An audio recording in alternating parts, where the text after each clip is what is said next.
Hello, dear HSPs. I am bringing you this short talk today. I was inspired thinking about this. I want to talk about highly sensitive people and psychotherapy. I think that highly sensitive people are ripe for therapy. We seem to be highly represented as therapy clients. In fact, I would hazard a guess that most people that seek therapy are highly sensitive people for various reasons that we'll get into. But uh, being a highly sensitive person myself and a therapist who specializes in working with highly sensitive people, I just feel so passionate about getting the truth out there about who highly sensitive people are and what we're made of. And I just want to say, in that vein, that I think highly sensitive people are some of the toughest, hardiest, grittiest, strong people I have ever met and known. And how do I know this? Because they don't run out the door after 1 to 3 sessions saying, this is too hard, I don't want to do this. Not that people who run out the door always let me know that, but that's my guess, that they may have been feeling that, thinking that inside. Therapy is hard work. Very, very hard work. And I am the kind of therapist, I go for root cause healing. So there's 2 ways to do this kind of work.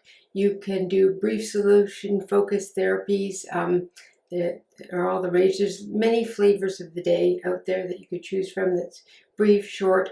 And I liken that to mowing a lawn that has weeds, and you mow the lawn and you cut down the weeds along with the grass, but the weeds keep coming back. The kind of therapy that I do that is root cause healing, that is sometimes long, very arduous and difficult, but gives the best and the most amazing lasting results, is we dig out the root together, and that takes a lot of work. And then you finally toss it and get rid of it, and it never grows back. That is the difference between those 2 types of therapy. And I find that HSPs are willing to do hard things. As Glennon Doyle says, do hard things. We can do hard things. HSPs are in a very unique position to be very successful at doing hard things. I think that is a combination of things. The first I would say is that HSPs, we need meaning. We need to understand. We value self-awareness, and we value commitment and giving our all to things that we do.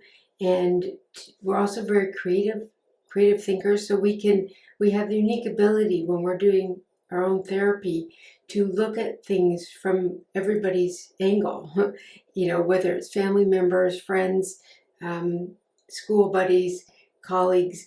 We have that incredible ability to put ourselves in someone else's shoes and to work from that place. And we're also so compassionate. So we're curious. We have this